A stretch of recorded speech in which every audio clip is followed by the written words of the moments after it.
So এখানে ধোকাগুলোকে আমি ভেজে নিয়েছি। আচ্ছা, এটা কিন্তু মানে রেডিমেড ধোকা, আমি শুধু বাড়িতে পাউডারটা নিয়ে এসে মিক্স করে ভেজেছি। এখানে আলু ভাজা হয়ে এসেছে। এবার আমি দিয়ে দেবো এখানে মশলাটা।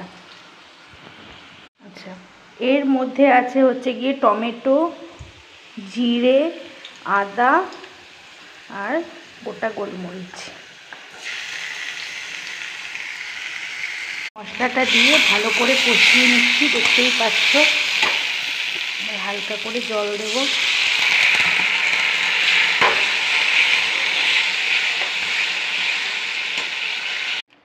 এবার ধোকাগুলোকে ঝোলের মধ্যে দিয়ে দেবো। ঝোলটা ফুটে এসছে।